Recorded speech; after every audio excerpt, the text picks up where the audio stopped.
JDU के वरिष्ठ नेता और पूर्व विधान पार्षद गुलाम रसूल बलियावी जी का एक वीडियो लगातार वायरल हो रहा है। सर, एक्ट की बात आपने की है, डिमांड की है कि मुस्लिमों के लिए अलग से एक्ट बनाया जाए। क्या आपको भी डर लग रहा है हिंदुस्तान में? देखिए, इस वक्त तो हर सभ्य व्यक्ति डर रहा है, मुसलमान हो नन मुस्लिम हो, सब डर रहा है। बढ़ती हुई मॉब लिंचिंग बगैर किसी साक्ष्य और सबूत के कभी भी किसी वक्त आतंकवादी कह के उठाया जा रहा है और ये खेल लंबा हो चुका। 20 साल 25 साल के बाद बच्चे बाइज्जत न्यायालय से बरी हो रहे हैं। जीवन क्रॉस, आखिर क्या है भाई? हमारे पैगंबर मोहम्मद सल्लल्लाहु अलैहि वसल्लम की इज्जत पर कभी भी कोई हाथ डाल देता है, चुना हुआ जनप्रतिनिधि सदन का व्यक्ति खुलेआम तलवार बंटवा रहा है,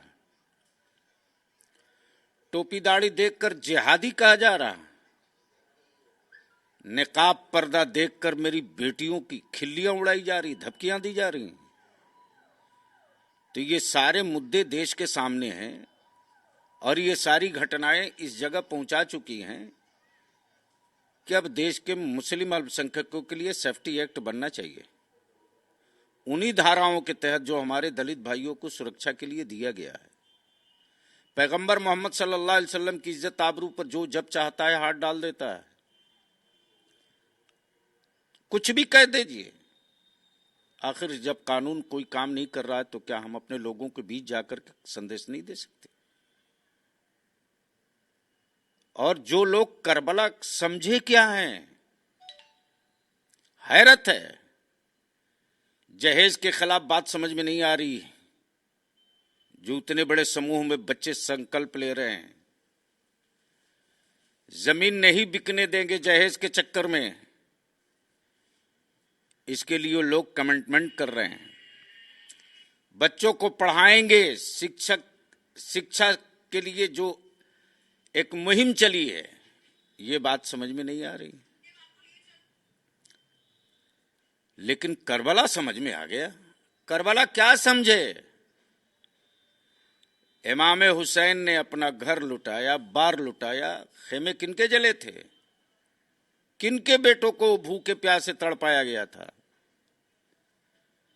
उसी इमाम हुसैन रदी अल्लाह ताला अन्हु ने, जिनके नाना की इज्जत और प्रतिष्ठा के लिए हम सड़क पर हैं। तो आखिर वो लोग करबला समझते क्या हैं? इतना कुछ समझ में नहीं आया, सिर्फ लफ्ज़ करबला समझ में आया। हैरत है, पढ़े लिखे इन विद्वान महान पत्रकारों पर और उस चैनल के मालिकों पर, जबकि ये वही करबला है कि मुहर्रम में देश का, हमारे भारत का, हमारे बहुसंख्यक समुदाय भी श्रद्धांजलि देता है। आपके सभा में बड़ी भीड़ जुटती है, तमाम लोग आपको सुनने आते हैं, आप लोगों को जो मोटिवेट करते हैं, जो बताते हैं, लोग उनको फॉलो भी करते हैं। लेकिन जो शब्द का आपने चयन किया था करबला, उसको लेकर काफी चर्चा है। लोग अब आपने कहा कि करबला बना देंगे अगर नहीं ये हुआ तो लगता है कि इस तरह की भाषा का इस्तेमाल आप कर रहे हैं, समाज में गलत संदेश भी जा रहा है। समाज को तो यही समझने की जरूरत है कि इमाम हुसैन और करबला वो है जो सब लुटा देता है लेकिन इंसानियत को नहीं ज़बह होने देता है, सब कुछ सहन कर लेता है लेकिन मानवता को कभी टूटने नहीं देता है। तो अब तक तो अभी तो हम निकलना शुरू किए। अभी तो जिलावार हमने सिर्फ कहा है कि चलो अब मैं आ रहा हूं, समय आएगा देखा जाएगा। तो ये बताइए सर कि लगता है कि जब से ये सरकार आई है केंद्र में, उसके बाद डर का एक माहौल बना है, मुस्लिमों के बीच में एक डर का माहौल है, क्योंकि आप लगातार सेफ्टी एक्ट की मांग कर रहे हैं। इससे पहले भी बाटला हाउस इनकाउंटर भी मेरे सामने है। मुंबई के ब्लास्ट के बाद भी बहुत सारे बेकसूर 30 साल 25 साल तक जेल में रहे, ये भी मेरे सामने है। मुंबई में दिल्ली में सीरियल ब्लास्ट के नाम पर बहुत सारे बच्चे हमारे उठा के भेज दिए गए। 20 साल, 15 साल, 18 साल जेल की सजा काटे, वो भी हमारे सामने है। देश में वो कौन सी घटना है जो सामने में नहीं है? इसलिए ये सरकार है या वो सरकार हो, कहीं की भी सरकारें हो, किसी पार्टी की सरकार हो, बढ़ती हुई मॉब लिंचिंग, जमीन जायदाद पर कब्जा, बेटी बहनों की इज्जत आबरू पर धमकियां, पैगंबर मोहम्मद सल्लल्लाहु अलैहि वसल्लम की इज्जत पे हाथ डालना,